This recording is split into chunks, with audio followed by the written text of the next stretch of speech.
Setiap malam, suamiku memaksa aku meminum teh herbal agar tidur lelap. Karena curiga, aku membuangnya dan mengikutinya ke taman belakang yang selalu terkunci rapat. Di balik jendela paviliun tua itu, aku melihatnya sedang memeluk seorang anak lumpuh di kursi roda. Tapi saat anak itu menoleh ke arahku, duniaku seketika runtuh. Wajah anak itu ternyata. Sebelum ceritanya dimulai, silahkan tulis di kolom komentar dari daerah mana saja teman-teman yang menonton cerita ini. Jangan lupa like dan subscribe agar channel ini bisa semakin berkembang dan bisa mempersembahkan cerita yang lebih menarik lagi. Jam dinding kayu di ruang tengah berdentang 10 kali. Suaranya bergema, mengisi kesunyian rumah besar yang terasa terlalu luas hanya untuk kami berdua. Seperti biasa, itu adalah tanda.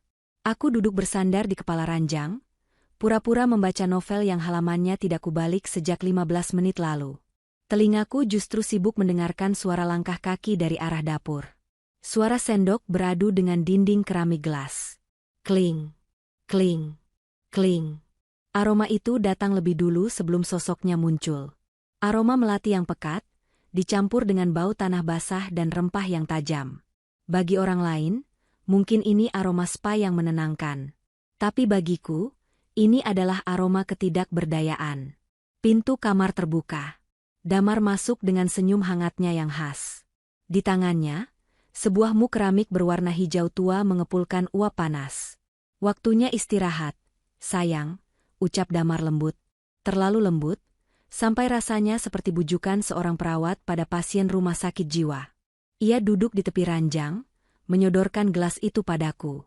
Aku nggak terlalu ngantuk malam ini, Mas. Boleh nggak aku skip tehnya? Tanyaku pelan. Aku mencoba menatap matanya, mencari celah negosiasi. Damar menghela napas panjang, seolah aku adalah anak kecil yang menolak makan sayur. Tangannya yang besar dan hangat membelai rambutku, turun ke pipi, lalu berhenti di dagu. Ia menatapku lekat. Kania, kita sudah bahas ini, kan? Dokter bilang kamu butuh tidur berkualitas. Kamu ingat minggu lalu? Kamu histeris tengah malam karena mimpi buruk. Aku cuma mau kamu sembuh, Nia. Aku mau istriku yang ceria kembali. Kata-katanya menusuk rasa bersalahku. Damar benar. Sejak kejadian itu, kejadian yang bahkan samar-samar di ingatanku, emosiku memang tidak stabil. Aku sering cemas berlebihan. Damar adalah suami siaga yang merawatku. Menolak pemberiannya terasa seperti aku tidak menghargai usahanya. Maaf, Mas, gumamku. Aku menerima gelas itu. Hangat. Cairannya berwarna coklat keruh. Aku menahan napas, lalu meneguknya. Rasanya pahit, getir, dengan sedikit rasa manis yang aneh di ujung lidah. Seperti pemanis buatan yang dipaksa menutupi rasa obat. Damar tidak beranjak. Ia tetap duduk di sana, menatapku. Ia selalu begitu. Ia tidak akan pergi sebelum memastikan tetes terakhir masuk ke tenggorokanku. Habiskan, bisiknya pelan. Biar tidurnya nyenyak. Setelah gelas itu kosong, ia mengambilnya, mengecup keningku lama sekali, lalu mematikan lampu utama. Hanya lampu tidur remang-remang yang tersisa. Selamat tidur, Kania. 15 menit kemudian, efek itu datang. Bukan rasa kantuk yang wajar, tapi seperti ada tirai hitam yang ditarik paksa menutupi otakku. Tubuhku berat, seolah tenggelam ke dalam kasur. Sebelum kesadaranku hilang total, aku samar-samar mendengar suara kunci pintu diputar dari luar. Klik. Selalu begitu. Damar mengurungku demi keamananku sendiri. Dan aku, seperti kerbau dicocok hidung, membiarkan kegelapan menelan diriku. Sinar matahari pagi yang menembus celah gorden terasa seperti jarum yang menusuk mataku. Aku terbangun dengan kepala berdenyut hebat. Mulutku terasa kering dan pahit, sisa rasa teh semalam masih menempel di langit-langit mulut. Aku butuh air. Segera. Dengan langkah sempoyongan, aku turun dari ranjang. Jam menunjukkan pukul 7 pagi. Damar pasti sudah mandi dan bersiap kerja. Aku berjalan keluar kamar, pintu sudah tidak terkunci. Tentu saja. Damar selalu membuka kuncinya sebelum aku bangun, membuatku kadang ragu apakah bunyi klik semalam hanya halusinasiku atau nyata. Saat melewati rak sepatu di dekat pintu samping yang mengarah ke garasi, langkahku terhenti. Di sana, di deretan paling bawah, tergeletak sepatu bot karet milik Damar. Sepatu yang biasanya ia pakai kalau sedang membetulkan genteng atau berkebun. Tapi ada yang aneh. Sepatu itu basah. Dan bukan hanya basah, tapi penuh dengan lumpur merah yang lengket. Bongkahan tanah liat menempel di sol geriginya, bahkan ada sisa rumput liar yang terjepit di sana. Aku mengerutkan kening. Semalam tidak hujan. Cuaca panas terik seharian kemarin. Halaman depan rumah kami sudah di paving block, tidak ada tanah terbuka kecuali pot-pot bunga kecil. Dari mana datangnya lumpur sebanyak ini? Kania, kok melamun di situ? Suara Damar mengejutkanku. Aku menoleh cepat. Ia sudah rapi dengan kemeja kerjanya, tampak segar dan wangi, kontras sekali dengan penampilanku yang kusut. Mas. Aku menunjuk sepatu bot itu. Ini kok kotor banget? Semalam kamu keluar? Wajah Damar berubah. Hanya sepersekian detik, ada kilatan kaget di matanya, tapi dengan cepat tertutup oleh senyum santainya. Oh, itu. Ia berjalan mendekat, mengambil sepatu itu dan dengan santai memasukkannya ke dalam kantong plastik hitam. Semalam pipa saluran air di belakang agak rembes. Aku cek sebentar takut banjir. Ternyata cuma keran yang kurang kencang. Di belakang, tanyaku sangsi. Taman belakang kan dikunci, Mas. Katamu kuncinya hilang dan temboknya mau roboh. Jadi bahaya kalau ke sana. Damar tertawa kecil, tawa yang terdengar renyah namun tidak sampai ke matanya. Ya namanya juga darurat. Sayang. Aku congkel sedikit pintunya. Nanti aku panggil tukang buat benerin permanen. Udah jangan mikirin pipa. Kamu mandi gih, sarapan udah disiapin Bei Surti. Ia mengecup pipiku kilat, lalu berjalan cepat menuju mobilnya. Aku berdiri mematung. Penjelasannya masuk akal. Sangat masuk akal. Tapi, entah kenapa, instingku berteriak ada yang salah. Lumpur di sepatu itu bukan lumpur biasa. Itu tanah merah basah, jenis tanah yang hanya ada di bagian paling ujung lahan kami, dekat hutan bambu pembatas kompleks yang rimbun. Dan satu lagi, pipa air di rumah ini letaknya di samping, bukan di belakang. Kepalaku kembali berdenyut sakit. Apakah aku yang terlalu curiga? Apakah ini bagian dari paranoiaku? Atau memang ada sesuatu di halaman belakang yang Damar sembunyikan dariku? Malam ini, aku bertekad untuk tidak tidur. Rasa curiga soal sepatu bot itu terus mengganggu pikiranku sepanjang hari. Aku mencoba bertanya pada Bei Surti, asisten rumah tangga kami yang sudah bekerja sejak aku menikah dengan Damar, tapi ia hanya menggeleng dengan wajah ketakutan. Ibu jangan banyak pikiran, nanti bapak marah, begitu katanya sambil buru-buru mencuci piring. Reaksi Bei Surti justru semakin memvalidasi kecurigaanku. Ada rahasia di rumah ini. Jam 10 malam. Ritual itu dimulai lagi. Damar masuk membawa muk hijau itu. Aromanya masih sama memuakkannya. Kali ini, aku sudah siap. Makasih, Mas, kataku sambil menerima gelas itu. Aku memaksakan senyum selebar mungkin. Oh iya, Mas, tolong ambilkan charger HP-ku di ruang kerja dong. Kayaknya ketinggalan di sana. Damar menatapku sebentar, lalu mengangguk. Tunggu sebentar ya. Jangan lupa diminum mumpung hangat. Begitu punggung Damar menghilang di balik pintu, aku bergerak secepat kilat. Jantungku berpacu kencang seolah mau meledak.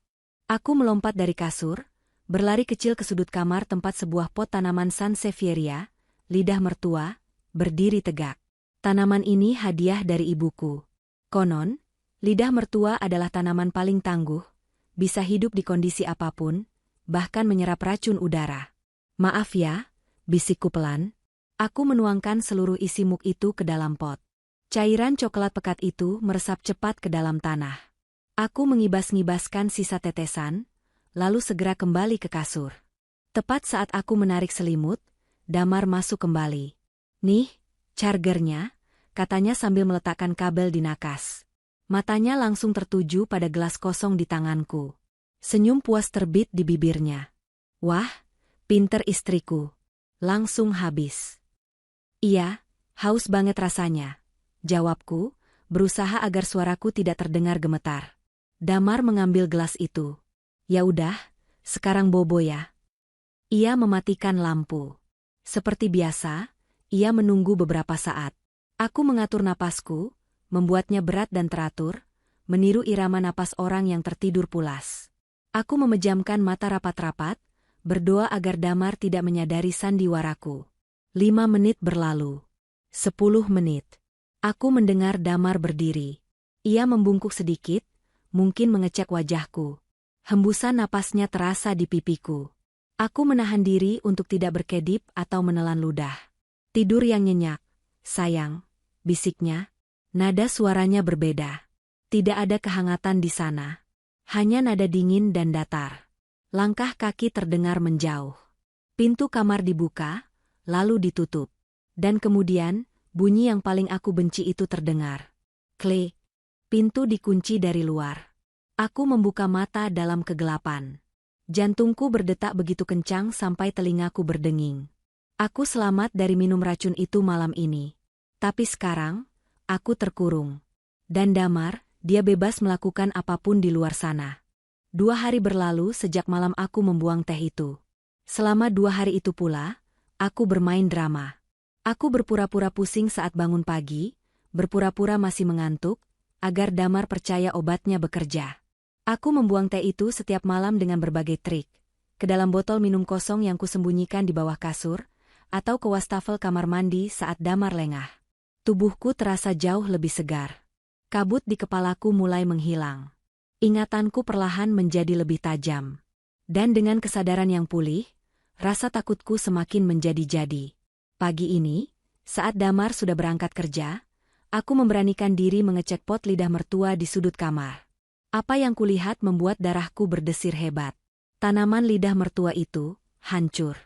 Daun-daunnya yang biasanya tebal, keras, dan berwarna hijau tua dengan corak kuning tegas, kini layu terkulai. Bukan sekadar layu karena kurang air, tapi membusuk dari pangkalnya. Warnanya berubah menjadi coklat kehitaman dan berlendir, seolah-olah baru saja disiram air keras atau zat kimia yang sangat korosif.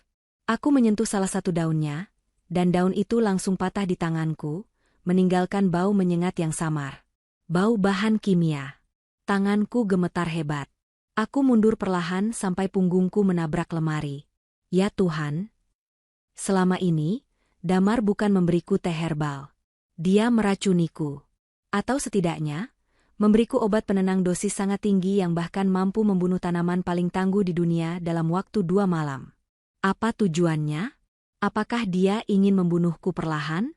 Atau dia ingin membuatku gila? Pantas saja aku selalu bangun dengan kepala sakit. Pantas saja ingatanku tentang masa lalu terasa samar dan putus-putus.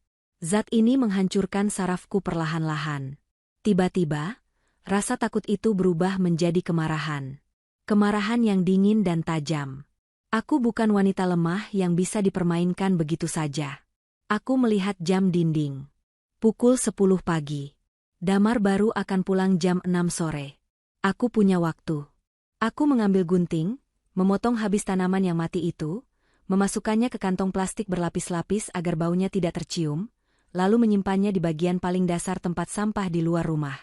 Aku mengganti tanah di pot itu dengan tanah dari halaman depan, dan menancapkan tanaman palsu dari plastik yang bentuknya mirip lidah mertua. Dari jauh, Damar tidak akan sadar bedanya. Malam ini, aku harus bertindak malam ini. Aku tidak bisa membiarkan ini berlanjut. Aku harus tahu kemana dia pergi setiap malam setelah mengunci kamarku. Kuncinya adalah pintu taman belakang. Damar selalu melarangku ke sana dengan alasan renovasi. Tapi aku tahu, jawaban dari semua kegilaan ini ada di balik tembok tinggi itu. Malam Jumat. Suasana di luar lebih dingin dari biasanya. Angin kencang membuat ranting pohon mangga di depan rumah mengetuk-ngetuk jendela, menciptakan irama yang mencekam. Damar memberikan teh itu lagi.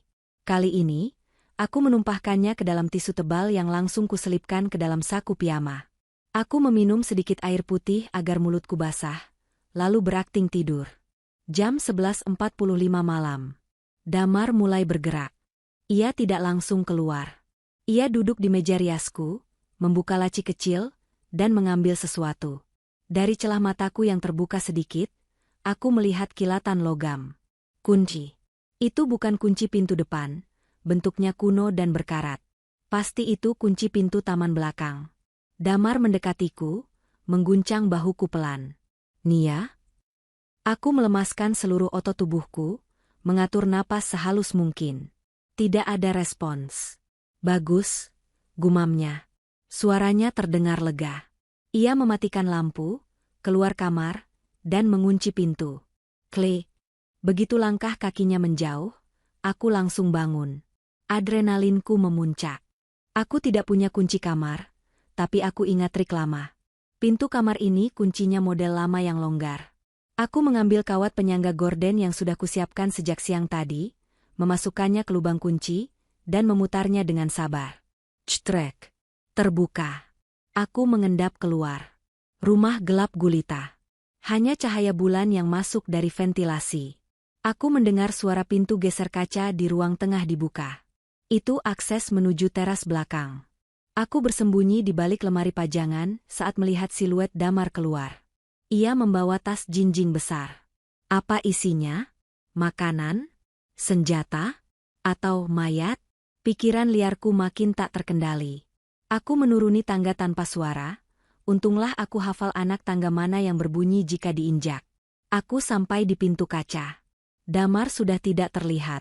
Pintu menuju taman belakang, pintu kayu tebal yang selama ini selalu terkunci, kini sedikit terbuka. Angin malam berhembus masuk, membawa aroma tanah basah dan bau obat-obatan. Aku melangkah keluar. Taman belakang rumah kami sangat luas, sisa tanah warisan orang tua Damar. Dikelilingi tembok beton setinggi 3 meter. Di ujung taman, tertutup rimbunnya pohon bambu dan semak belukar, ada sebuah bangunan tua. Bekas paviliun tamu yang kata Damar sudah rusak parah atapnya. Tapi malam ini, aku melihat sesuatu yang membantah semua ucapan Damar. Dari jendela paviliun itu, keluar cahaya lampu yang hangat. Bukan lampu senter, tapi lampu ruangan listrik. Dan cerobong asap kecil di atapnya mengepulkan asap tipis. Paviliun itu berpenghuni. Kakiku gemetar saat melangkah membelah rumput tinggi yang belum dipotong. Semakin dekat, aku semakin mendengar suara-suara. Suara Damar. Dia sedang berbicara. Nadanya bukan nada dingin yang ia berikan padaku tadi. Nadanya penuh kasih sayang, ceria, bahkan tertawa. Nah, jagoan papa sudah makan? Pintar sekali. Jagoan? Papa? Duniaku serasa berhenti berputar. Apa Damar punya istri simpanan? Apa dia menyembunyikan keluarga lain di halaman rumahku sendiri? Rasa sakit hati bercampur penasaran mendorongku mendekat ke jendela paviliun yang gordennya sedikit tersibak. Aku menahan napas, memberanikan diri untuk mengintip. Mataku menangkap pemandangan di dalam. Ruangan itu bersih, dicat warna biru langit cerah, penuh dengan mainan. Di tengah ruangan, Damar sedang berlutut di depan sebuah kursi roda. Dan di atas kursi roda itu, duduk seseorang. Bukan wanita simpanan. Jantungku berhenti berdetak saat melihat wajah sosok itu. Itu adalah seorang anak laki-laki kecil, mungkin berusia sekitar 5 tahun. Kulitnya pucat, tubuhnya kurus ringkih. Tapi yang membuatku ingin menjerit adalah wajahnya. Mata itu. Hidung itu, bentuk bibir itu wajahku. Anak itu memiliki wajah yang sangat identik denganku. Persis seperti fotoku waktu kecil. Damar sedang menyisir rambut anak itu sambil tersenyum penuh cinta. Sabar ya, nak. Sebentar lagi mama pasti sembuh. Nanti kita main sama mama ya. Aku membekap mulutku kuat-kuat agar tidak menjerit. Air mata tumpah tanpa bisa kutahan. Kakiku lemas hingga aku terduduk di tanah basah. Siapa anak itu? Kenapa Damar memanggilnya anak? Dan kenapa dia bilang, Mama pasti sembuh? Aku tidak pernah ingat pernah melahirkan. Aku tidak pernah ingat punya anak. Tapi wajah anak itu adalah cerminan diriku yang tidak terbantahkan. Angin malam menusuk tulang, tapi keringat dingin membanjiri punggungku. Aku masih berjongkok di balik semak basah, menatap nanar ke arah jendela paviliun yang bercahaya hangat itu. Di dalam sana, suamiku, laki-laki yang setiap malam tidur di sampingku, sedang tertawa bersama seorang anak kecil yang wajahnya adalah cerminanku sendiri. Papa janji, besok kita main kapal-kapalan lagi, ya? Suara Damar terdengar samar, teredam kaca jendela, namun cukup jelas untuk merobek hatiku. Papa. Dia menyebut dirinya Papa. Tiba-tiba, Damar berdiri. Ia bergerak menuju pintu paviliun. Gal. Dia mau keluar. Kesadaranku yang sempat lumpuh karena syok mendadak kembali. Jika Damar menemukanku di sini, di tengah malam, setelah membuang obatnya, sandiwaraku akan tamat. Dan entah apa yang akan dia lakukan padaku. Membunuhku? Mengurungku selamanya di paviliun itu? Dengan kaki gemetar yang terasa seperti jeli, aku bangkit. Aku harus kembali ke kamar. Sekarang. Aku berlari terpincang-pincang tanpa alas kaki melintasi rumput tinggi yang tajam. Duri Putri malu menggores pergelangan kakiku, tapi rasa perih itu tidak sebanding dengan rasa takut yang memburu di belakangku. Suara engsel pintu paviliun terdengar berdecit di kejauhan. Damar sudah keluar. Bei Surti, tolong pastikan langit minum susunya. Terdengar suara Damar memberikan instruksi pada seseorang di dalam paviliun. Ternyata Bei Surti ada di sana juga. Pengkhianatan ini bukan hanya dilakukan satu orang, tapi seisi rumah. Aku mempercepat langkah, setengah membungkuk agar tidak terlihat dari kejauhan. Aku mencapai pintu belakang rumah, menyelinap masuk, dan menutup pintu kaca itu pelan-pelan. Napasku memburu hebat, dadaku sakit seolah mau pecah. Aku menaiki tangga dengan sisa tenaga terakhir. Rumah ini sunyi seperti kuburan. Sesampainya di depan pintu kamar, tanganku gemetar hebat saat mencoba memasukkan kembali kawat ke lubang kunci untuk menguncinya dari luar, trik agar terlihat seolah pintu itu tidak pernah dibuka. Tapi itu mustahil dilakukan dari dalam tanpa kunci asli. Otakku berputar cepat. Aku masuk ke kamar, menutup pintu, dan membiarkannya tidak terkunci.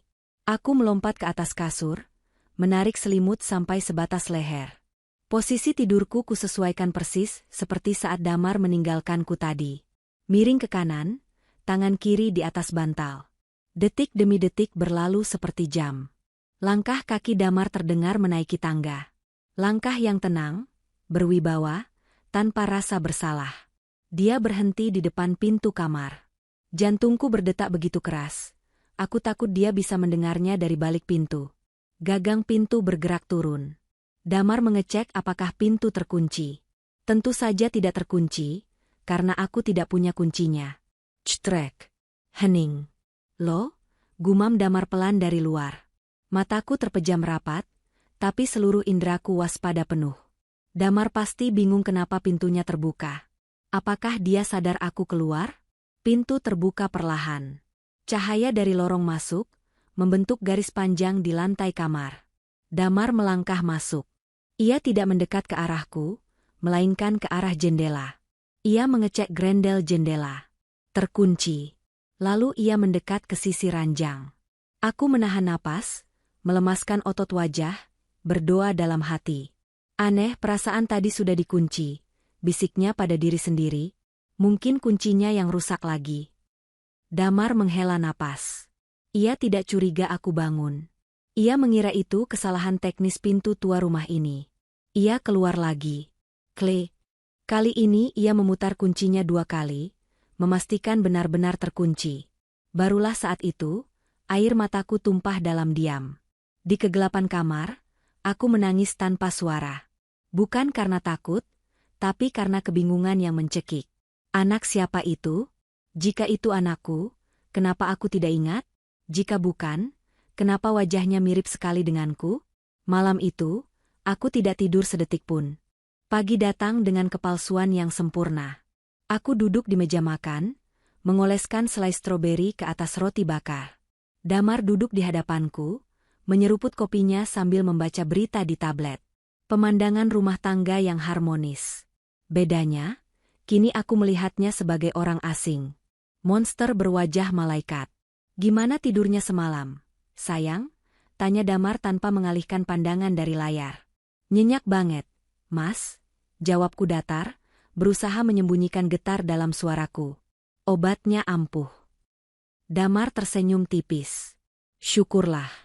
Kamu kelihatan lebih segar. Mas, hari ini kamu pulang jam berapa? Biasa, jam 6. Kenapa? Mau titip sesuatu? Enggak. Cuma mau masak sop buntut kesukaan kamu. Wah, boleh tuh. Ia melirik jam tangannya. Aku berangkat dulu ya.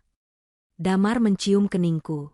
Bau parfum maskulinnya yang dulu kusukai, kini membuat perutku mual. Begitu mobil Damar menghilang di balik gerbang, aku langsung bergerak. Target pertamaku, ruang kerja Damar.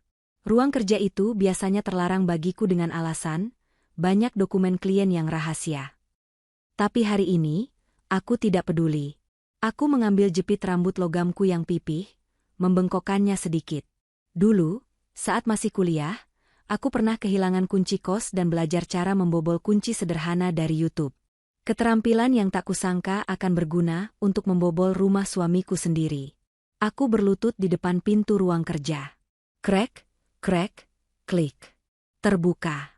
Ruangan itu berbau kertas tua dan tembakau. Rak-rak buku berderet rapi. Di meja kerjanya yang besar, tidak ada apa-apa. Bersih. Damar orang yang sangat rapi. Aku mulai membuka laci-laci meja. Laci pertama, alat tulis. Laci kedua, dokumen tagihan listrik dan air. Laci ketiga, terkunci. Aku mencoba teknik yang sama. Agak sulit karena lubang kuncinya lebih kecil. Keringat dingin menetes di pelipisku. Ayolah, ayolah. Klik. Laci terbuka. Jantungku berdegup kencang saat melihat isinya. Bukan uang, bukan surat cinta. Ada sebuah kotak besi kecil berwarna hitam dan sebuah gantungan kunci dengan label belakang. Aku mengambil kunci itu. Tanganku gemetar. Ini akses legal menuju paviliun itu. Namun, perhatianku teralihkan pada sebuah map biru di bawah kotak besi. Di sampulnya tertulis, RSJ Grahita, pasien, Kania Larasati. RSJ? Rumah sakit jiwa? Aku membuka map itu dengan tangan gemetar. Foto diriku terpampang di sana. Wajahku terlihat kosong, rambut acak-acakan. Tanggalnya, 5 tahun yang lalu. Aku membaca diagnosanya cepat-cepat. Postpartum psikosis, psikosis pasca melahirkan, dengan gejala delusi agresif. Pasien tidak mengenali bayinya. Pasien mencoba. Kalimat selanjutnya tertutup noda kopi atau tinta hitam yang tebal, membuatnya tidak terbaca. Kepalaku berdenyut sakit. Potongan-potongan gambar berkelebat di kepalaku. Suara tangisan bayi yang melengking. Bau amis darah. Dan gunting? Aarg. Aku memegang kepalaku yang serasa mau pecah. Tidak. Ini pasti palsu. Damar memalsukan ini untuk membuatku merasa gila. Aku tidak gila. Aku ingat masa kecilku, aku ingat kuliahku. Tapi, kenapa aku tidak ingat 5 tahun lalu? Ada lubang hitam besar dalam ingatanku. Aku menutup map itu dan mengembalikannya ke tempat semula.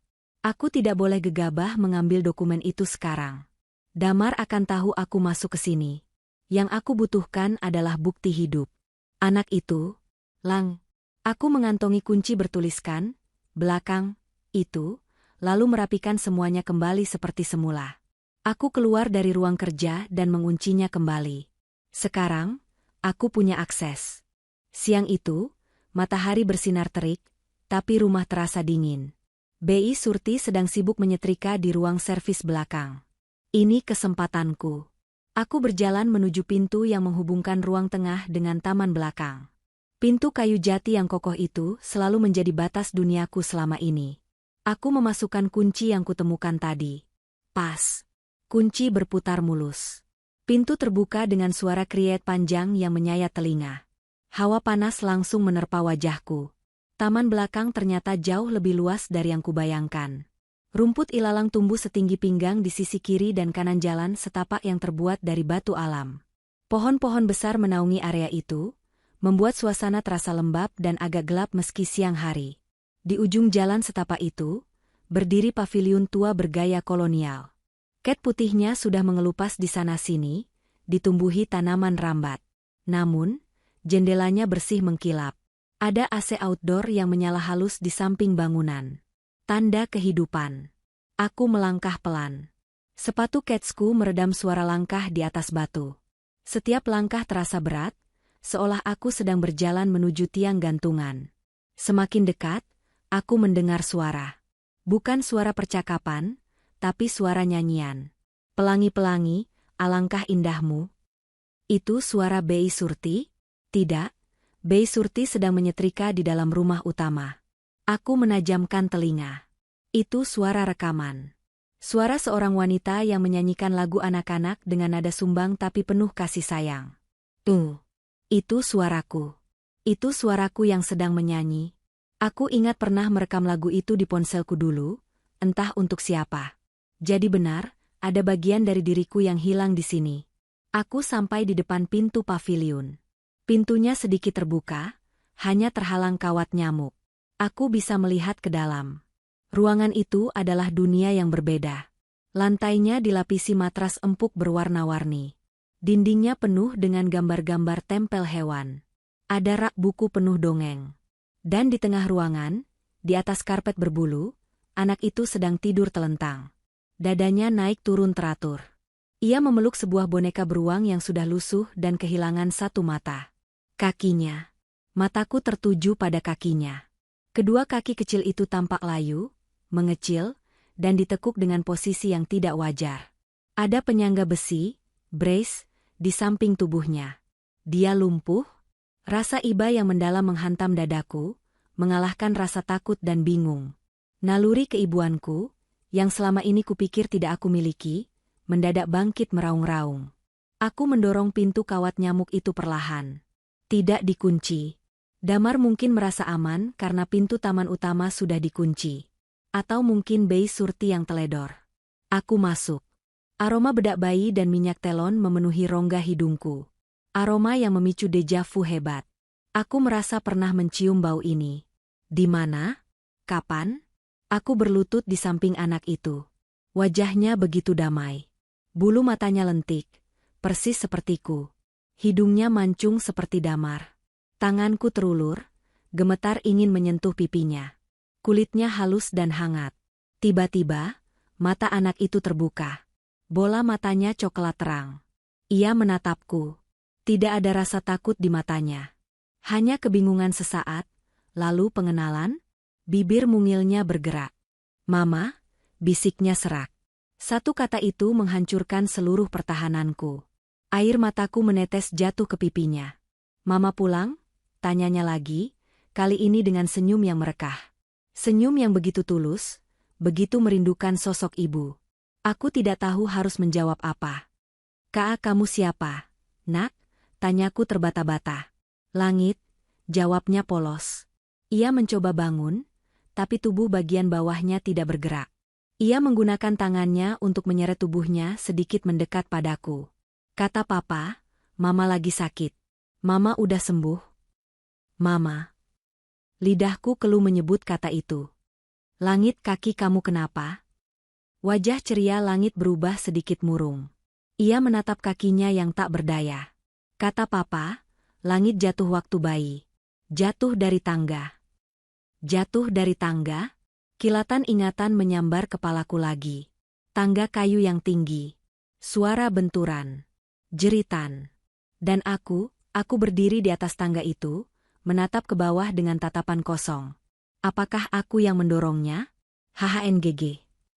Aku menutup mulut, menahan mual yang mendadak naik ke kerongkongan. "Mama kenapa?" Langit menyentuh tanganku dengan tangan kecilnya. Sebelum aku sempat menjawab, terdengar suara langkah kaki tergesa-gesa dari arah pintu taman. Suara napas ngos-ngosan. "Bukan ya?" Aku menoleh. Bei Surti berdiri di ambang pintu paviliun. Wajahnya pucat pasi, matanya terbelalak horor. Ia memegang keranjang baju yang baru saja ia jatuhkan. "Ya Allah, Ibu, Ibu ngapain di sini?" pekik Bei Surti histeris. Ia berlari masuk, seolah ingin memisahkan aku dari Langit. "Jangan, Bu, jangan sakiti Den Langit lagi." Kata-kata itu menamparku lebih keras dari apapun. "Lagi?" "Bei Surti," suaraku terdengar dingin dan tajam, berbeda dengan gejolak emosi di dalam dadaku. Aku berdiri, menatap pembantu tua itu dengan nyalang. "Jelaskan padaku. Sekarang." Bei Surti mundur selangkah, ketakutan melihat sorot mataku. Ia melirik langit yang kini tampak bingung dan mulai ketakutan melihat ketegangan kami. "Bei Surti, kenapa Tante Surti teriak?" tanya langit pelan. "Nggak apa-apa, Den. Aden bobo lagi ya," bujuk Bei Surti dengan suara gemetar. Ia menatapku memohon. "Bu, tolong kita bicara di luar. Jangan di depan Aden." Aku mengangguk kaku. Aku tidak ingin langit melihat drama ini. Kami keluar dari paviliun, berdiri di teras pondok tua itu. Angin berhembus kencang, menggoyangkan pohon bambu di belakang kami, menciptakan suara gesekan yang mirip bisikan hantu. Bei Surti langsung bersimpuh di kakiku, menangis sesenggukan. "Maafin saya, Bu. Saya cuma nurut sama Bapak. Sumpah, Bu, saya nggak bermaksud jahat." "Berdiri, Bei, perintahku. Aku nggak butuh permintaan maaf. Aku butuh kebenaran." "Siapa langit?" Bei Surti menghapus air matanya dengan ujung daster, lalu berdiri dengan menunduk. "Den Langit, anak kandung ibu dan bapak." Dunia rasanya berputar. Meski aku sudah menduganya, mendengarnya langsung dari orang lain membuat kenyataan itu terasa nyata dan menghantam telak. 5 tahun lalu, Bei Surti mulai bercerita dengan suara parau. "Ibu melahirkan Den Langit. Persalinannya susah, Bu. Ibu pendarahan hebat. Setelah pulang dari rumah sakit, ibu berubah. Ibu sering diam, nggak mau nyusuin, terus tiba-tiba nangis histeris. Terus, desakku. Dokter bilang ibu kena depresi berat. Tapi makin lama makin parah. Ibu mulai ngomong sendiri. Ibu bilang bayi itu bukan anak ibu, tapi anak setan yang mau nyelakain ibu." Aku merinding. Bayangan-bayangan mengerikan di kepalaku mulai menemukan bentuknya. Satu malam, hujan deras kayak kemarin. Bei Surti terisak lagi. Bapak lagi dinas luar kota. Saya lagi di dapur bikin susu. Tiba-tiba saya dengar suara bruk kencang banget. Saya lari ke ruang tengah. Bei Surti menutup wajahnya, tak sanggup melanjutkan. "Lanjutkan, Bei," bentakku, meski air mataku sendiri sudah mengalir deras. Ibu berdiri di atas tangga. Den Langit bayi merah itu, sudah di lantai bawah. Jatuh. Ibu cuma ketawa, Bu. Ibu ketawa sambil bilang, "Sudah pergi setannya." Kakiku lemas.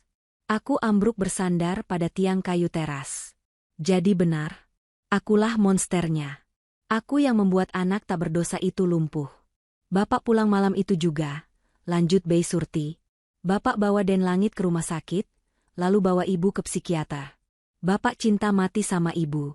Bapak nggak mau ibu di penjara karena dianggap nyoba bunuh anak, dan Bapak nggak tega masukin ibu ke rumah sakit jiwa selamanya. Jadi Bapak mutusin buat ngerawat ibu sendiri di rumah, sambil nyembunyiin Den Langit di sini biar ingatan ibu nggak kambuh." "Teh itu," gumamku. "Iya, Bu. Itu obat penenang dari dokter. Bapak bilang, kalau ibu ingat kejadian itu, ibu bisa breakdown lagi. Bisa gila beneran atau malah bunuh diri karena rasa bersalah." Aku terdiam. Hening yang panjang dan menyakitkan. Damar melakukan semua ini untuk melindungiku? Dia memenjarakanku dalam ketidaktahuan demi kewarasanku? Dia merawat anak cacat akibat ulah istrinya sendirian di belakang rumah, sambil tetap tersenyum manis padaku setiap pagi? Betapa berat beban laki-laki itu. Tapi, ada yang salah. Kalau tujuannya hanya melindungi, kenapa harus dikunci? Kenapa harus berbohong soal renovasi? Dan kenapa obat itu dosisnya begitu tinggi sampai mematikan tanaman? Apakah Damar benar-benar melindungiku? Atau dia hanya ingin mengendalikan hidupku sepenuhnya agar rahasia aib keluarga ini tidak bocor keluar? "Bei," kataku pelan. "Sekarang ibu sudah tahu semuanya. Jangan bilang bapak kalau ibu sudah tahu." Tapi Bu, obatnya." "Aku akan pura-pura minum." Bei Surti diam saja. "Kalau bapak tahu Bei Surti bocorin ini, kita berdua bisa celaka." "Mengerti?" Bei Surti mengangguk cepat. Wajahnya ketakutan. "Iya, Bu. Saya janji." Tiba-tiba, dari saku daster Bei Surti, terdengar bunyi bip-bip-bip. Alarm. Wajah Bei Surti pucat lagi. "Itu alarm gerbang depan, Bu. Bapak pulang. Bapak pulang lebih awal." Jam 3 sore. Kenapa Damar pulang jam segini? Cepat kunci pintunya, Bu. Kembali ke kamar. Jangan sampai ketahuan. Aku panik. Jarak dari paviliun ke rumah utama cukup jauh. Kalau Damar masuk lewat pintu depan dan langsung ke kamar, dia tidak akan menemukanku. Kunci paviliun ini, Bei. Jaga langit. Aku berlari sekencang mungkin meninggalkan area paviliun. Jantungku berpacu dengan waktu. Suara mobil Damar terdengar memasuki carport. Aku sampai di pintu belakang, masuk, mengunci pintu kaca, lalu berlari ke dapur untuk mengambil gelas air, alibi kalau-kalau berpapasan dengannya. Aku meneguk air itu dengan rakus untuk meredakan napas yang memburu. Pintu depan terbuka. Assalamualaikum, suara Damar terdengar berat. Waalaikumsalam, jawabku dari arah dapur, berusaha terdengar santai meski keringat dingin mengucur di leher. Damar muncul di ambang pintu dapur. Wajahnya tidak seperti biasanya. Tidak ada senyum ramah. Wajahnya tegang, dasinya sudah longgar. Matanya menatapku tajam, menyelidik. Kamu dari mana, Nia? Tanyanya. Di dapur aja dari tadi. Mas kok pulang cepat? Damar tidak menjawab pertanyaanku. Matanya turun ke bawah. Ke kakiku. Aku mengikuti arah pandangannya. Dan jantungku berhenti lagi untuk kedua kalinya hari ini. Sepatu ketsku. Aku lupa melepas sepatu ketsku. Dan di sol sepatu itu, menempel rumput liar dan tanah merah basah dari taman belakang. Damar menatap sepatu itu, lalu menatap mataku. Kali ini, tatapannya dingin. Mengerikan. Kamu ke belakang, Nia? Tanyanya pelan. Suaranya rendah, tapi mengandung ancaman yang membuat bulu kuduku berdiri.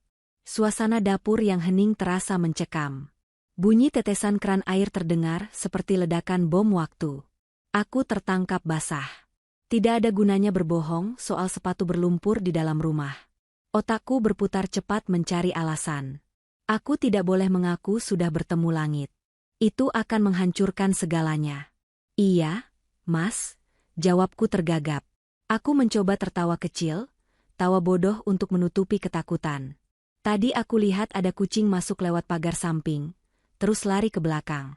Aku takut dia kejebak di reruntuhan bangunan, jadi aku kejar sedikit sampai batas rumput. Pintunya tadi agak terbuka sedikit. Alasan yang lemah. Sangat lemah. Damar diam. Ia berjalan mendekatiku. Langkahnya pelan, seperti predator mengintai mangsa.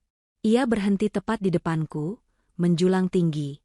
Aromanya bukan lagi aroma suami yang hangat, tapi aroma bahaya. Kucing, ulangnya. Nada bicaranya datar, tanpa emosi. Iya, kucing liar. Warnanya hitam. Damar menatapku lekat-lekat selama beberapa detik yang terasa seperti abad. Tiba-tiba, tangannya terulur. Aku refleks memejamkan mata, takut dia akan menamparku. Tapi dia tidak memukul. Dia menyentuh pipiku, mengusap keringat di sana. Lain kali hati-hati, sayang, katanya lembut, tapi matanya tidak tersenyum. Di belakang itu banyak paku berkarat, ular, dan tembok rapuh. Aku nggak mau kamu kenapa-napa. Pintunya sudah aku kunci lagi tadi. Kuncinya memang agak rusak. Nanti aku ganti gembok baru. Aku membuka mata, menghembuskan napas lega yang tertahan. Dia percaya? Atau pura-pura percaya? Iya, Mas. Maaf ya, aku nggak akan kesana lagi. Bagus, katanya. Ia berbalik menuju kulkas, mengambil botol air dingin. Malam ini aku mau lembur di ruang kerja. Kamu tidur duluan ya. Nanti aku buatkan tehnya lebih awal. Iya, Mas. Aku buru-buru melepas sepatu kets itu dan membawanya ke rak belakang, lalu naik ke kamar. Kakiku gemetar hebat saat menaiki tangga. Aku selamat. Setidaknya untuk saat ini. Tapi kata-kata Damar terngiang di kepalaku, nanti aku buatkan tehnya lebih awal. Dia curiga. Dia ingin memastikan aku tidur lebih cepat dan lebih lelap malam ini. Dia mungkin akan menaikkan dosisnya. Malam itu tiba lebih cepat dari yang kuharapkan. Pukul 8 malam, Damar sudah datang membawa teh. Kali ini warnanya lebih pekat. Baunya lebih menyengat. Diminum ya, sayang. Biar rileks. katanya sambil duduk di tepi ranjang. Dia tidak beranjak. Dia mengawasiku. Aku tidak punya celah untuk membuangnya. Tanganku memegang gelas hangat itu. Damar menatapku intens. Jika aku menolak, dia akan tahu aku sudah sadar. Jika aku minum, aku akan kehilangan kesadaran dan mungkin ingatanku akan terkikis lagi. Aku harus minum. Sedikit saja. Aku menempelkan gelas ke bibir, meminum seteguk kecil, lalu pura-pura tersedak. Uhuk. Panas banget, Mas. Sebagian besar isinya kutumpahkan ke baju tidurku. Ya ampun, hati-hati. Damar mengambil tisu, membersihkan bajuku. Masih ada setengah gelas. Habiskan sisanya kalau sudah agak dingin ya. Aku tungguin. Sial. Dia tidak mau pergi. Terpaksa, aku meminum sisa setengah gelas itu. Rasanya pahit luar biasa. Pintar, kata Damar. Ia mengambil gelas kosong itu. Sekarang tidur. 5 menit kemudian, efeknya langsung terasa. Kali ini jauh lebih kuat dari biasanya. Kepalaku berputar hebat. Pandanganku kabur. Tubuhku terasa ditarik ke bawah tanah. Damar, dia benar-benar menaikkan dosisnya. Sebelum kesadaranku hilang total, aku melihat Damar berdiri di dekat jendela. Dia sedang menelepon seseorang. Suaranya terdengar jauh dan bergema. Halo, Dok? Iya, sepertinya dia mulai ingat lagi. Iya, dosisnya sudah saya naikkan. Apa? Bawa ke sana? Jangan dulu. Saya masih bisa handle. Tapi kalau dia nekat lagi, baiklah. Siapkan kamarnya. Siapkan kamarnya? Dia mau mengirimku ke RSJ? Atau ke tempat yang lebih buruk? Rasa kantuk yang mematikan menyerangku. Aku mencoba melawan, tapi sia-sia. Hal terakhir yang kuingat sebelum gelap total adalah wajah langit yang tersenyum memanggilku, Mama, dan wajah Damar yang menatapku dingin sambil menutup telepon. Aku terjebak. Dan waktu untukku semakin habis. Cahaya matahari siang masuk menembus kelopak mataku yang terasa berat seperti dilapisi timah. Aku mengerang panjang. Kepalaku serasa dihantam palu godam berulang-ulang. Mulutku terasa seperti habis menelan pasir, kering dan berkarat. Dosis itu. Damar benar-benar tidak main-main. Meski semalam aku sempat memuntahkan sebagian obat itu di wastafel kamar mandi saat terbangun karena mual hebat jam 2 pagi, sisa yang terserap tubuhku sudah cukup untuk melumpuhkan sarafku selama 12 jam. Aku mencoba duduk. Dunia berputar miring. Ada rasa sakit yang tajam di pelipis kiri, tempat ingatan-ingatan samar mulai memaksa masuk. Biasanya, bangun tidur adalah momen paling kosong bagiku. Tapi hari ini berbeda. Hari ini, ada wajah itu. Lang. Anak laki-laki di kursi roda. Wajahnya yang tersenyum. Suaranya yang memanggilku, Mama. Itu bukan mimpi. Rasa sakit di kakiku akibat duri semak semalam adalah buktinya. Sepatu kets berlumpur yang kusembunyikan di rak belakang adalah saksinya. Aku menyeret tubuhku ke kamar mandi, membasuh wajah dengan air dingin berkali-kali sampai kulitku terasa baal. Aku menatap cermin. Wajah di pantulan itu pucat, kantung mata hitam menggantung, rambut kusut masai. Tapi matanya menyala. Kamu bukan orang gila, kan ya? Bisikku pada pantulan di cermin. Kamu seorang ibu. Kamu punya anak. Tapi suara lain di kepalaku, suara kecil yang jahat, berbisik. Kalau kamu ibunya, kenapa kamu melupakan dia? Ibu macam apa yang lupa pernah melahirkan? Ibu macam apa yang membuat anaknya lumpuh? Potongan percakapan Bei Surti terngiang kembali. Ibu melemparnya. Ibu bilang itu anak setan. Aku mencengkeram pinggiran wastafel, sampai buku-buku jariku memutih. Rasa mual kembali naik. Apakah aku benar-benar monster? Apakah Damar melakukan semua ini? Mengurungku, membiusku, sebenarnya untuk menyelamatkan langit dari ibunya sendiri yang psikopat? Jika itu benar, maka aku pantas diperlakukan begini. Aku pantas mati. Tapi, ada kejanggalan. Kalau aku memang berbahaya, kenapa langit tersenyum melihatku? Anak kecil memiliki insting paling murni. Jika aku pernah menyakitinya dengan sengaja, dia akan menjerit ketakutan, bukan memanggilku dengan rindu. Ada kepingan puzzle yang hilang. Sesuatu yang terjadi pada malam hujan 5 tahun lalu itu tidak sesederhana cerita Bei Surti. Ingatan manusia bisa dimanipulasi, apalagi jika saksinya, Bei Surti, bekerja di bawah tekanan Damar. Aku harus mencari tahu sendiri. Bukan dari cerita orang lain, tapi dari bukti medis. Damar menyebut, dokter, di telepon semalam. Dan dia punya brankas di ruang kerjanya. Hari ini hari Sabtu. Damar biasanya pergi jogging atau main golf dengan klien di pagi hari sampai siang. Aku keluar kamar. Rumah sepi. Di meja makan, ada sarapan bubur ayam dan secari kertas sticky note kuning dengan tulisan tangan Damar yang rapi. Sayang, aku main golf sebentar sama Pak Handoko. Buburnya dihabiskan ya. Jangan lupa minum vitamin di samping piring. Love you. Cinta? Kata itu terasa seperti lelucon paling gelap sekarang. Aku mengabaikan bubur itu. Aku butuh energi, jadi aku makan sepotong roti tawar kering, lalu meneguk segelas air besar. Tujuanku jelas, ruang kerja Damar. Lagi. Sebelum ke ruang kerja, aku harus menetralkan satu-satunya CCTV hidup di rumah ini, Bei Surti. Aku menemukan wanita parubaya itu sedang menjemur pakaian di halaman samping. Begitu melihatku, tubuhnya menegang. Dia tampak ketakutan setengah mati. Mungkin takut aku akan mengamuk atau takut Damar tahu dia membocorkan rahasia kemarin. Bei, panggilku datar. Iya, Bu? Ibu sudah bangun?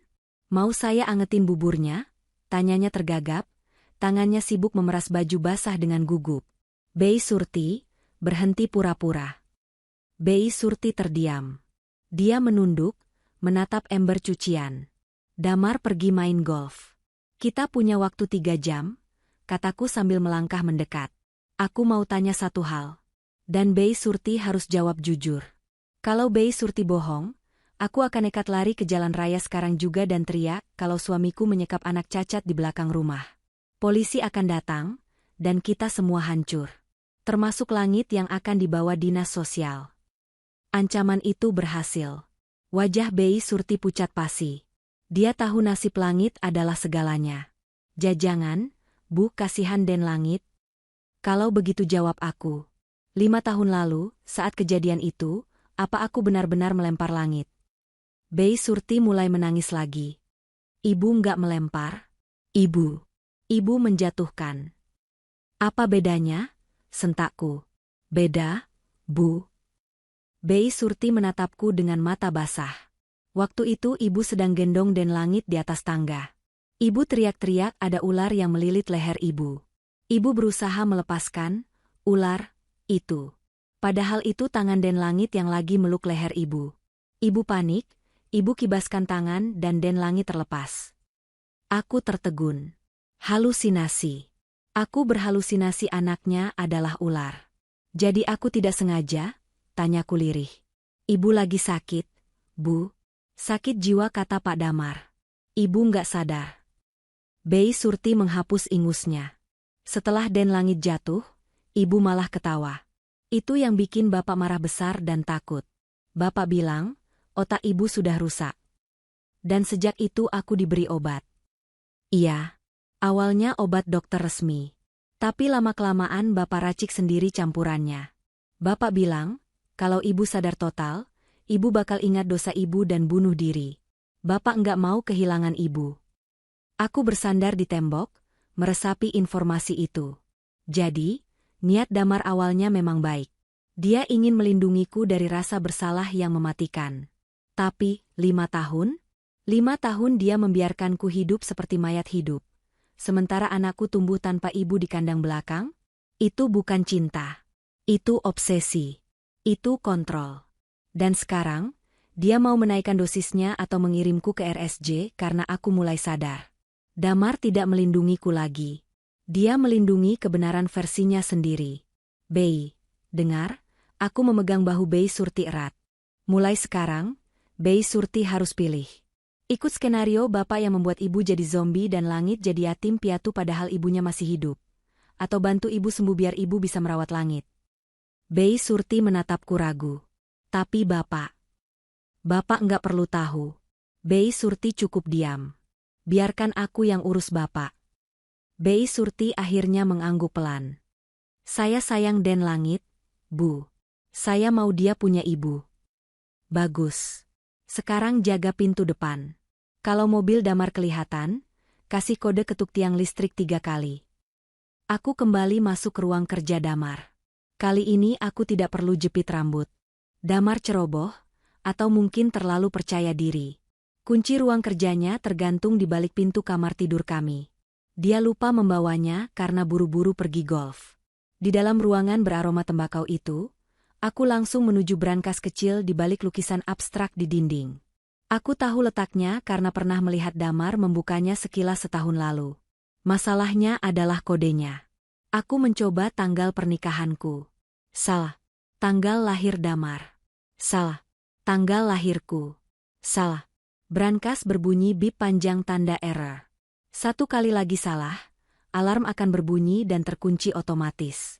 Aku memejamkan mata, mencoba berpikir seperti Damar. Apa yang paling penting baginya? Apa pusat dari semua kekacauan ini? Aku tidak tahu tanggal lahir Langit. Ingatanku tentang kelahirannya dihapus.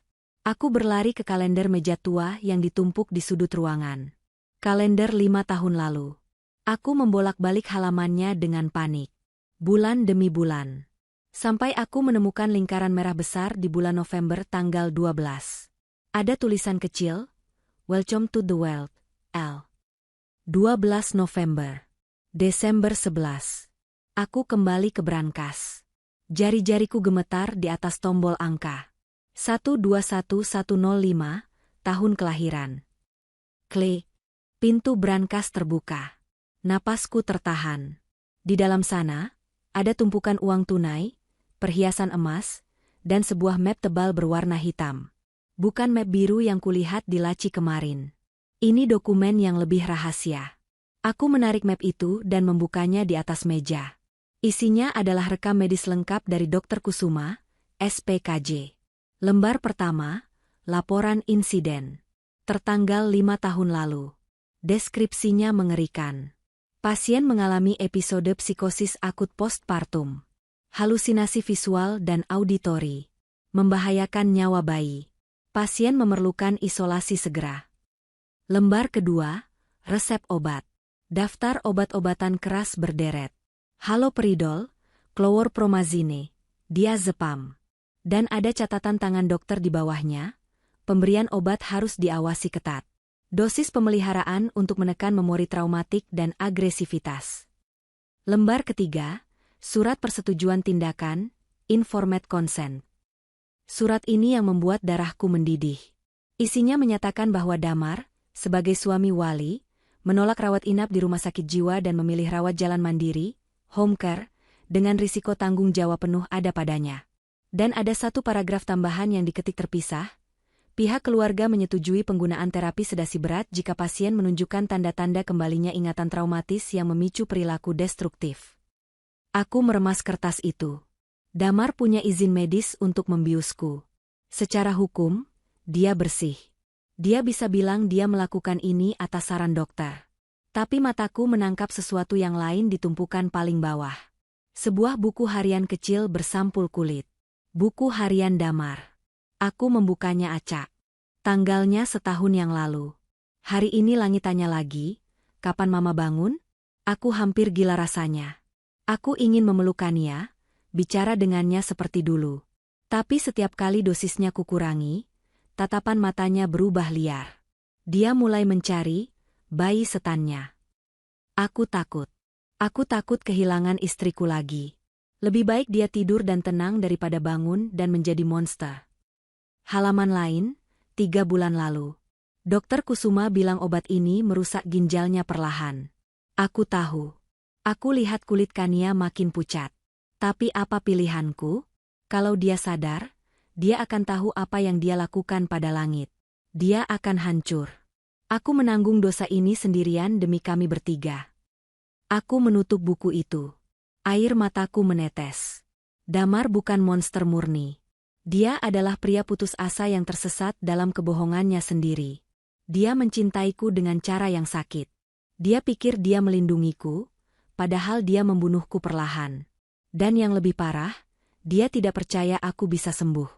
Dia sudah memvonisku sebagai monster permanen.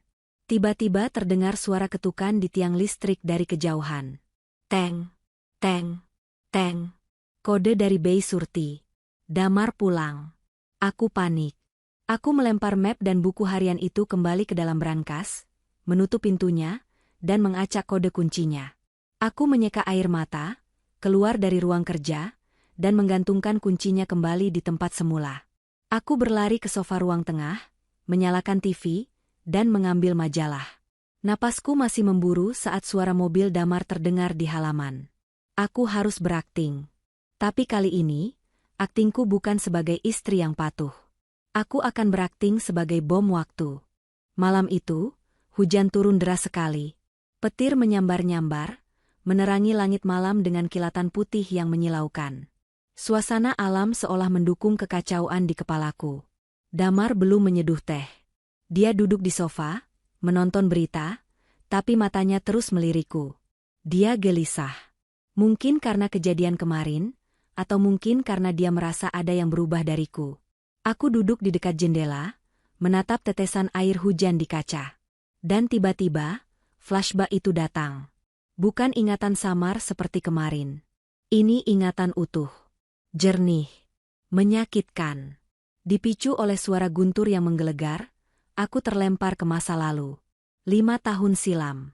Rumah ini gelap karena mati lampu. Hujan badai di luar. Aku sendirian. Damar belum pulang dinas. Aku mendengar suara tangisan. Wih, wih, wih. Suara itu bukan dari kamar bayi. Suara itu datang dari dinding, dari atap, dari bawah lantai. Kepalaku sakit sekali. Hormon di tubuhku berantakan. Kurang tidur selama 2 minggu membuat kewarasanku tipis setipis tisu.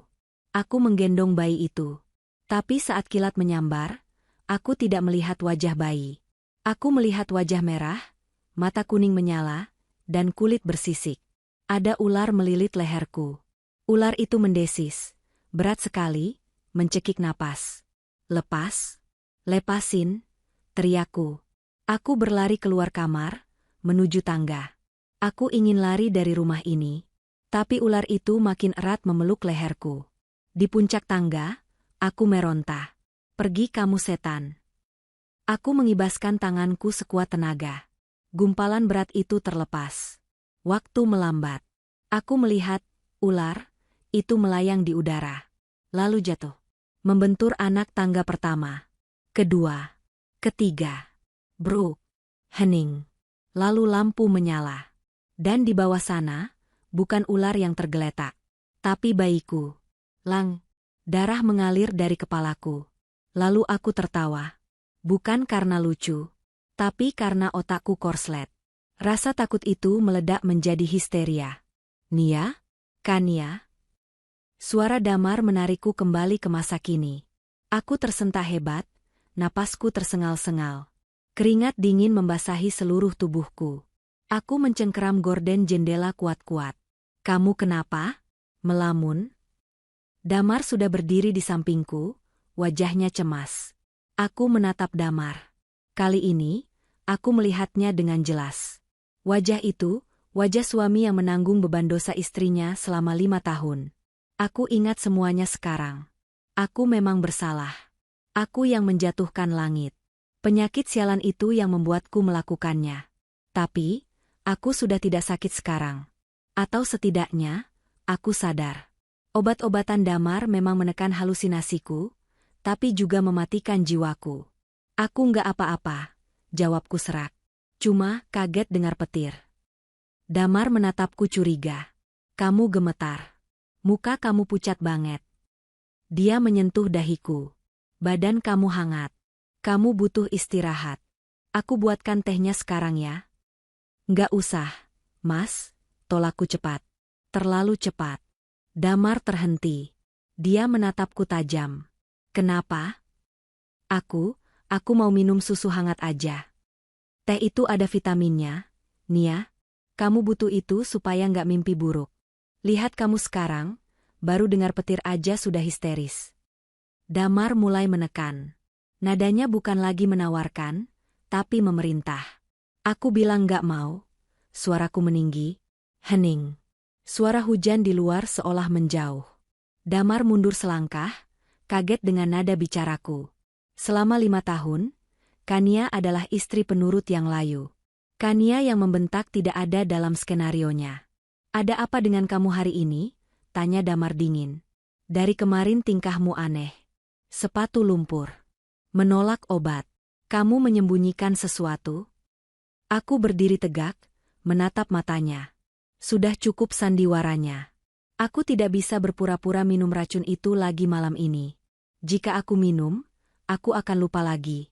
Dan aku tidak mau lupa. Aku mau menebus dosaku pada langit. Bukan aku yang menyembunyikan sesuatu, Mas, kataku pelan tapi tegas. Tapi kamu. Wajah Damar berubah keras. Rahangnya mengeras. Dia berjalan perlahan menuju pintu kamar, lalu memutar kuncinya. Clay, apa maksudmu? Tanyanya, berbalik menghadapku. Sekarang kami terkunci berdua di dalam kamar. Situasi yang berbahaya. Jangan pura-pura bodoh, Damar. Suaraku bergetar, tapi aku memaksakan diri untuk berani. Aku tahu apa yang ada di teh itu. Chlorpromazine. Haloperidol. Obat antipsikotik. Mata Damar membelalak. Kamu menggeledah ruang kerjaku.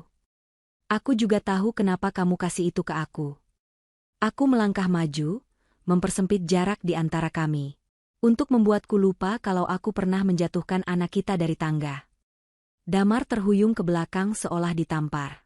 Wajahnya yang biasanya tenang kini hancur oleh kepanikan. Topengnya retak total. Kamu ingat? Bisiknya horor. Semuanya. Ular itu, hujan itu, dan langit. Air mataku mulai menetes.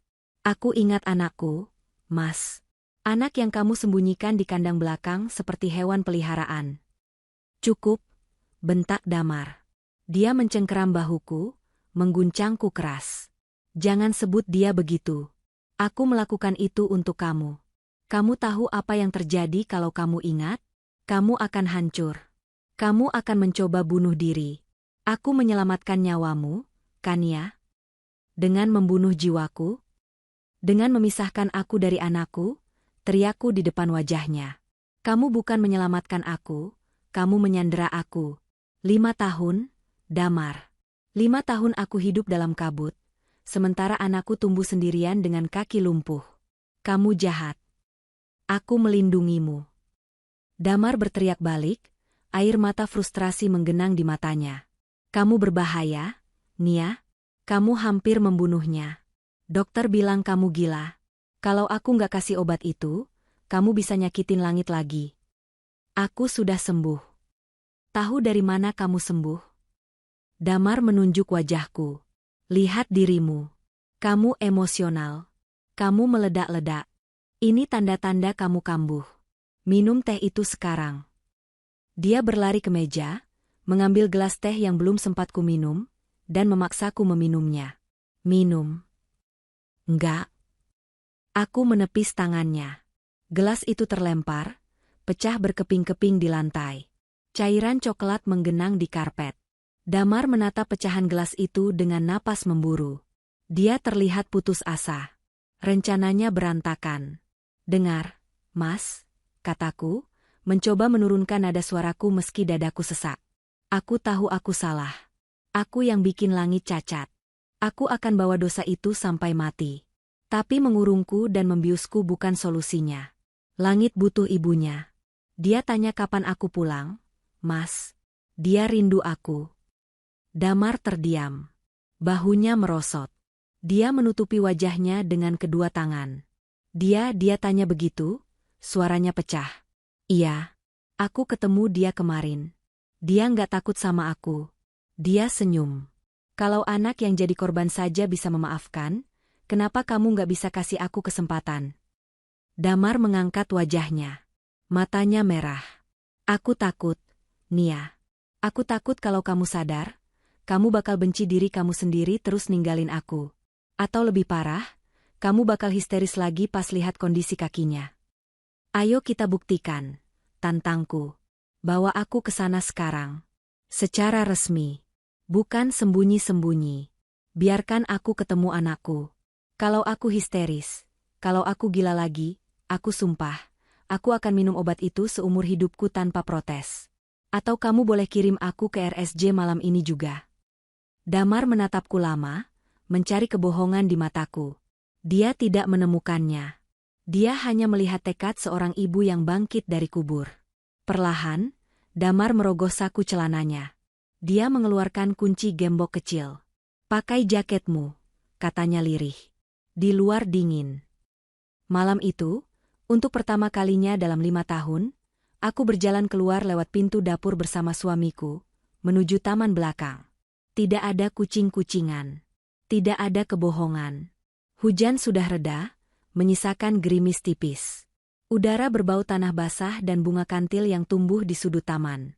Kami berjalan menyusuri jalan setapak berbatu menuju paviliun yang lampunya menyala redup.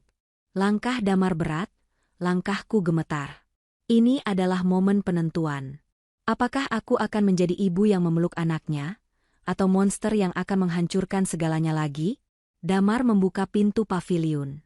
Di dalam, Langit sedang duduk di kursi rodanya, menonton kartun ditemani Bei Surti yang terkantuk-kantuk.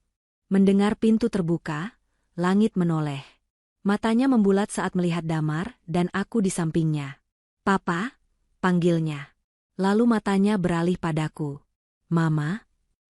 Damar menatapku, memberi isyarat. "Silakan." Aku melangkah masuk. Jantungku berdebar kencang, tapi anehnya, tidak ada bayangan ular. Tidak ada suara bisikan setan. Hanya ada wajah anakku. Aku berlutut di depannya. Langit menatapku ragu, melirik papanya seolah minta izin. Damar mengangguk pelan. "Hai, Langit," sapaku, suaraku tercekat. "Mama udah sembuh?" tanya Langit polos. Aku menahan isak tangis, meraih tangan mungilnya, dan menciumnya bertubi-tubi. "Sudah, sayang. Mama sudah pulang." Langit tersenyum lebar, lalu merentangkan tangan kecilnya. Aku memeluk tubuh ringkih itu. Hangat, nyata. Dan saat dia memeluk leherku kembali, simpul mati di hatiku terurai. Aku menatap Damar yang berdiri di ambang pintu. Dia menangis dalam diam. Tapi cerita ini belum selesai. Pelukan ini baru permulaan. Aku memang sudah bertemu Langit. Tapi kenyataan pahit tentang kondisi mental dan fisik kami bertiga masih harus dibereskan. Dan ada satu orang lagi yang harus kami hadapi untuk menutup masa lalu ini selamanya, Dr. Kusuma. Hujan di luar sudah benar-benar berhenti, menyisakan suara tetesan air dari talang atap yang jatuh ke paving block. Di dalam paviliun, keheningan terasa berat, namun tidak lagi mencekam. Aku masih duduk di lantai, memeluk lutut Langit yang terbungkus selimut. Damar duduk di kursi kayu di sudut ruangan, wajahnya tertunduk dalam. Bei Surti sudah pamit keluar, memberi kami ruang untuk bicara, atau mungkin dia takut melihat pertengkaran kami. "Kenapa, Mas?" tanyaku pelan, memecah kesunyian. Mataku tak lepas dari wajah Langit yang kini tertidur kembali di kursi rodanya, karena kelelahan emosional. "Kenapa kamu nggak bawa aku ke rumah sakit 5 tahun lalu? Kenapa kamu pilih jalan gila ini?" Damar menghela napas panjang, suaranya serak dan rapuh. "Malam itu, saat aku pulang dan lihat Langit tergeletak di lantai bawah, lalu kamu tertawa histeris di atas tangga, dunia aku hancur, Nia." Damar mengangkat wajahnya. Matanya basah. "Aku bawa Langit ke UGD. Dokter bilang tulang belakangnya cedera parah. Kemungkinan lumpuh permanen. Lalu polisi datang. Mereka tanya, siapa yang melakukan ini? Aku lihat kamu, Nia. Kamu duduk di ruang tunggu dengan tatapan kosong, gumam-gumam soal ular. Aku merinding membayangkan diriku sendiri di masa itu. Kalau aku bilang kamu yang lempar, kamu bakal ditangkap. Pasal penganiayaan anak. Penjara. Atau kalaupun dianggap gila, kamu bakal dikirim ke RSJ Grahita. Kamu tahu tempat itu, kan? Bangsal isolasi, jeruji besi, pasien yang diikat." Damar bangkit, berjalan mendekatiku, lalu berlutut di sampingku. "Aku egois, Nia. Aku nggak sanggup lihat istriku di tempat seperti itu. Aku nggak sanggup kehilangan kamu. Jadi aku suap polisi itu. Aku bilang Langit jatuh sendiri karena kelalaian pembantu. Aku tutup kasusnya. Tapi membiusku selama 5 tahun. Potongku tajam. Itu bukan cinta, Mas. Itu penyanderaan. Dokter Kusuma bilang itu satu-satunya cara. Bela Damar. Dia bilang postpartum psikosis MU itu tipe agresif. Pemicunya adalah langit. Kalau kamu lihat langit, trauma itu aktif lagi, dan kamu bisa nyakitin dia atau diri kamu sendiri. Jadi, aku pisahkan kalian. Aku rawat langit di sini, aku rawat kamu di rumah utama. Aku pikir aku bisa menyembuhkan kalian berdua pelan-pelan. Tapi kamu nggak menyembuhkan aku, bantahku lirih. Kamu cuma menekan ingatanku. Kamu bikin aku lupa kalau aku punya anak. Karena setiap kali dosisnya aku kurangi, kamu mimpi buruk. Kamu teriak-teriak soal ular. Aku takut, Nia. Aku takut kehilangan kamu selamanya. Damar menangis. Pria yang selama ini terlihat begitu kuat dan dominan, kini hancur di hadapanku. Aku menatapnya. Rasa marahku masih ada, besar sekali. Tapi di balik kemarahan itu, aku melihat penderitaan yang ia tanggung sendirian. 5 tahun dia bolak-balik antara rumah utama dan pavilion. 5 tahun dia menjadi suami bagi istri yang tidur, dan ayah bagi anak yang cacat, sambil menyimpan rahasia besar dari semua orang. Kamu salah, Mas. Salah besar, kataku tegas. Tapi aku juga salah. Dosa ini kita tanggung berdua. Aku menoleh ke arah langit yang tidur damai. Mulai malam ini, pintu pavilion ini nggak boleh dikunci lagi. Besok, kita ke dokter Kusuma. Aku mau lepas dari obat sialan itu. Aku mau jadi ibu yang sadar, sesakit apapun kenyataannya. Keesokan harinya, suasana di ruang praktik dokter Kusuma terasa tegang. Dokter tua berambut perak itu menatapku dan Damar bergantian dari balik kacamata tebalnya. Jadi, Ibu Kania sudah ingat semuanya? Tanyanya tenang, seolah ini adalah percakapan cuaca. Semuanya, Dok, jawabku dingin. Tentang ular itu. Tentang jatuh dari tangga. Dan tentang resep racun yang dokter kasih ke suami saya. Dokter Kusuma menghela napas. Ia tidak tampak tersinggung disebut peracun. Itu bukan racun, bukannya. Itu antipsikotik dosis tinggi. Halopridol dan klorpromazine. Tujuannya menekan aktivitas dopamine di otak ibu yang berlebihan saat episode psikosis. Selama 5 tahun, tanyaku menantang. Tanpa evaluasi ulang? Tanpa terapi perilaku? Anda cuma kasih obat biar saya diam seperti mayat hidup. Itu permintaan suami ibu, Dokter Kusuma melirik Damar. Pak Damar menolak opsi rawat inap. Dia bersikeras merawat ibu di rumah. Risikonya, dosis obat harus tinggi untuk mencegah relapse, kambuh, yang bisa membahayakan anak kalian lagi. Saya mau berhenti, kataku tegas. Tidak bisa semudah itu, potong Dokter Kusuma cepat.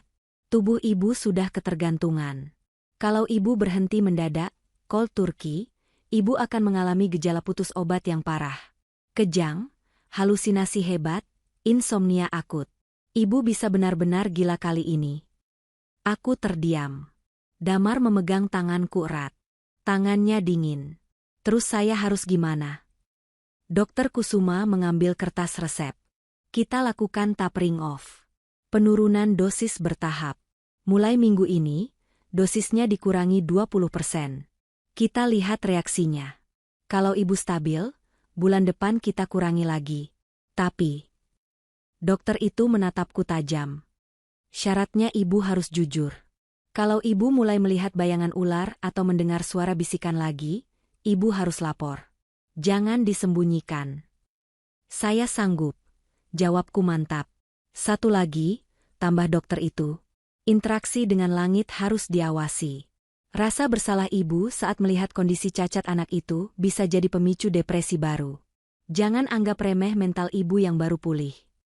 Keluar dari klinik, langit Jakarta tampak mendung. Tapi entah kenapa, dadaku terasa lebih lapang. Kamu yakin kuat, Nia? Tanya Damar saat kami masuk ke mobil. Melihat langit setiap hari, itu akan mengingatkan kamu terus sama kesalahan itu. Itu hukumanku, Mas, jawabku sambil memasang sabuk pengaman. Melihat dia di kursi roda memang sakit. Tapi lebih sakit kalau aku nggak kenal dia sama sekali. Aku lebih pilih sakit karena kebenaran daripada nyaman dalam kebohongan. Damar menyalakan mesin mobil. Untuk pertama kalinya, dia tidak membantahku. Dia mulai percaya padaku. Hari-hari berikutnya adalah masa transisi yang berat. Sesuai janjiku, aku tidak membuang semua obat itu sekaligus. Damar masih menyeduhkan teh di malam hari, tapi dengan dosis yang jauh lebih rendah. Rasanya tidak lagi terlalu pahit, dan aku tidak lagi langsung pingsan. Aku bisa bangun pagi dengan kepala yang lebih jernih. Tantangan terbesarku bukan obat, tapi langit. Siang itu, aku meminta Bei Surti mengajariku cara memandikan langit. Hati-hati punggungnya, Bu. Instruksi Bei Surti saat aku mengangkat tubuh kurus langit dari kursi roda ke bathtub. Tubuhnya ringan. Terlalu ringan untuk anak usia 5 tahun. Saat aku membasuh kakinya yang mengecil dan tak bertenaga, hatiku teriris perih. Kakinya lunglai, menggantung tanpa daya. Ini hasil perbuatanku.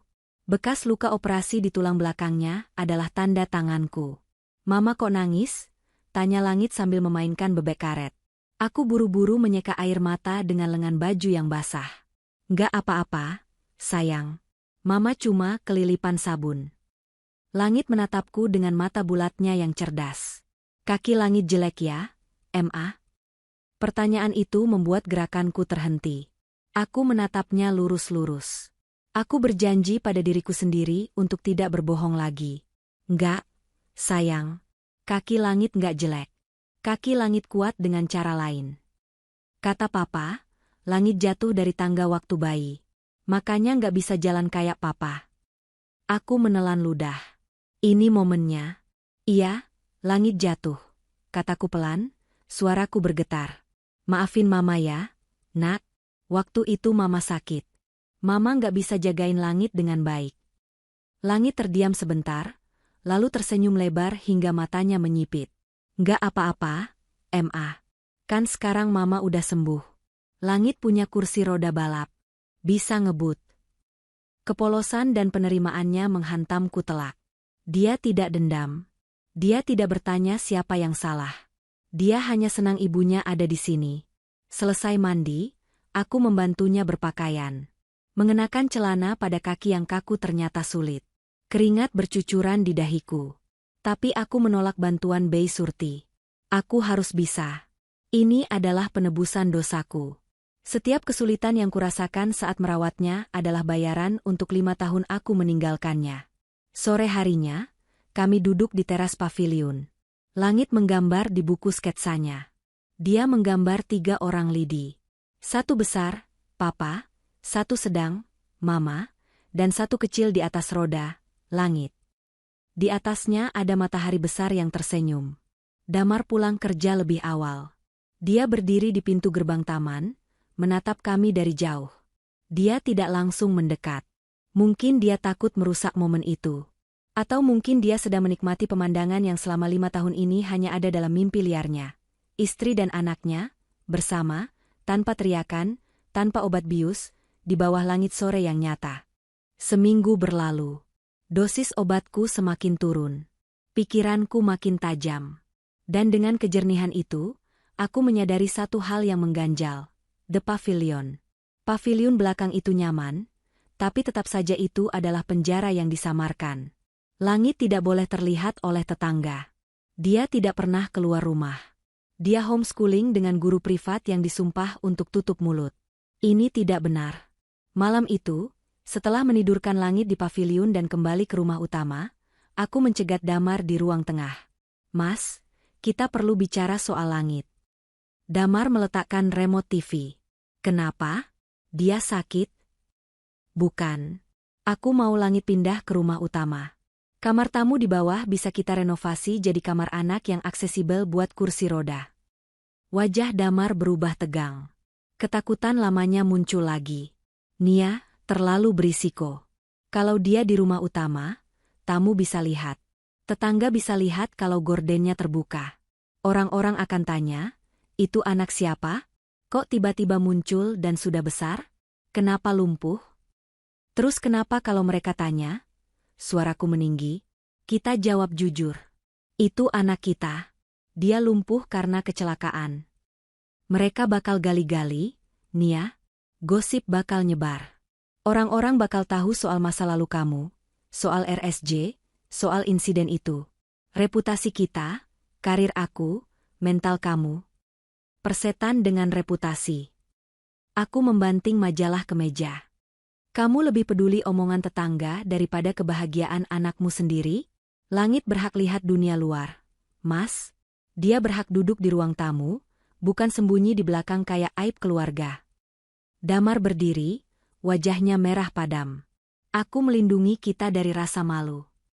Bukan kita. Tapi kamu, tembakku tepat sasaran. Kamu yang malu punya istri mantan orang gila dan anak cacat. Kamu yang takut citra, keluarga sempurna, kamu hancur. Damar terdiam. Kata-kataku menohok egonya. Dia merosot kembali ke sofa, memijat pelipisnya yang berdenyut. Aku takut, Nia. Sumpah, aku takut, bisiknya. Kalau orang tahu kamu pernah mencelakai anak sendiri, mereka bakal mandang kamu kayak monster. Aku nggak mau kamu terluka lagi. Aku duduk di sebelahnya, merendahkan suaraku. Aku memegang tangannya. Mas, kita nggak bisa hidup dalam ketakutan selamanya. Kalau kita terus sembunyikan langit, dia bakal tumbuh dengan rasa malu. Dia bakal mikir dia itu aib. Kamu mau anak kita merasa begitu? Damar menggeleng pelan. Air mata menetes di pipinya. Pindahkan dia, Mas. Besok, kita hadapi dunia sama-sama. Kalau ada yang tanya, kita bilang langit baru pulang dari perawatan panjang di luar kota. Titik. Nggak ada yang perlu tahu detailnya kecuali kita. Damar menatapku lama. Dia mencari keraguan di mataku, tapi tidak menemukannya. Akhirnya, dia mengangguk. Oke. Besok kita pindahkan dia. Momen itu adalah kemenangan terbesarku. Bukan menang melawan Damar, tapi menang melawan rasa takut kami berdua. Tembok pemisah antara rumah normal dan taman belakang akhirnya runtuh. Sebulan kemudian, rumah kami terasa berbeda. Lebih hidup. Ada ramp, jalur landai, kayu yang dipasang di teras depan agar kursi roda langit bisa naik. Ada mainan berserakan di ruang tamu. Dan yang paling penting, tidak ada lagi rahasia yang terkunci di belakang. Malam ini adalah malam yang istimewa. Dokter Kusuma menyatakan aku sudah stabil sepenuhnya. Dosis obatku sudah mencapai 0. Aku duduk di meja makan. Damar sedang menyeduh teh di dapur. Aroma yang keluar kali ini berbeda. Bukan aroma herbal aneh yang menyengat, tapi aroma Earl Grey yang wangi dan ringan. Damar datang membawa 2 cangkir. Dia meletakkan satu di depanku, lalu duduk di seberangku. Teh biasa, katanya sambil tersenyum tipis. Gula sedikit, tanpa topping rahasia. Aku tertawa kecil. Tawa yang lepas, bukan tawa sandiwara. Aku mengangkat cangkir itu, menghirup aromanya dalam-dalam. Baunya seperti kebebasan. Makasih, Mas. Maafin aku ya, Nia, ucap Damar tiba-tiba. Matanya menatap cangkir tehnya. Aku butuh waktu lama buat sadar kalau caraku salah. Aku hampir kehilangan kamu karena rasa takutku sendiri. Yang penting sekarang kita di sini, jawabku. Kita masih punya banyak PR. Langit butuh terapi fisik. Aku butuh konseling rutin. Kamu juga mungkin butuh bicara sama profesional buat ngatasin trauma kamu sendiri. Iya. Kita perbaiki pelan-pelan. Kami menyesap teh itu dalam diam. Hangat. Menenangkan. Tiba-tiba terdengar suara roda berdecit dari arah kamar bawah. Mama? Papa? Langit muncul dengan kursi rodanya, memakai piyama bermotif superhero. Kok belum bobo, jagoan? Tanya Damar. Haus. Mau minta air? Jawab Langit. Aku segera bangkit, mengambilkan segelas air putih untuknya. Saat Langit meminumnya, aku membelai rambutnya. Dia menatapku dan Damar bergantian. Besok kita jadi ke taman kota, kan? Tanyanya antusias. Jadi dong, jawabku mantap. Besok akan menjadi hari pertama Langit keluar gerbang rumah ini. Hari pertama dia melihat dunia luar. Dan hari pertama dunia luar melihatnya sebagai anakku. Setelah Langit kembali masuk kamar, Aku membawa sisa bubuk teh herbal, khusus, yang masih tersisa di lemari dapur. Toples kaca berisi bubuk coklat kehijauan yang telah merenggut 5 tahun hidupku. Damar memperhatikanku. Aku berjalan ke wastafel, membuka tutup toples itu, dan menyalakan keran air. Kamu yakin gak mau simpan buat jaga-jaga? Tanya Damar ragu. Kalau kamu susah tidur lagi. Aku menatap Damar, lalu menatap toples itu. Enggak, Mas. Kalau aku susah tidur, kamu cuma perlu peluk aku. Bukan bius aku. Aku menumpahkan seluruh isi toples itu ke lubang pembuangan. Air mengalir deras, membawa bubuk itu pergi, larut ke dalam kegelapan pipa, menuju tempat yang seharusnya, pembuangan. Aku melihat pusaran air itu sampai bersih tak bersisa. Selesai. Mimpi buruk itu sudah hanyut. Aku kembali duduk di samping Damar, menyandarkan kepalaku di bahunya. Kami menatap ke arah taman belakang lewat pintu kaca. Lampu paviliun sudah mati. Gelap, tapi tidak menakutkan lagi. Itu hanya bangunan kosong sekarang. Kehidupan yang sesungguhnya ada di sini, di ruang tengah yang terang benderang ini. Tehnya enak, Mas, bisikku. Besok aku buatkan lagi, jawab Damar sambil mencium puncak kepalaku. Dan malam itu, untuk pertama kalinya dalam 5 tahun, aku tidur tanpa obat, tanpa pintu terkunci, dan tanpa mimpi buruk. Aku tidur nyenyak karena aku tahu saat aku bangun besok, aku akan tetap ingat siapa diriku, siapa suamiku, dan siapa anakku. Dan siapa anakku. Dan siapa anakku. Dan siapa anakku. Dan siapa anakku. Dan siapa anakku. Dan siapa anakku.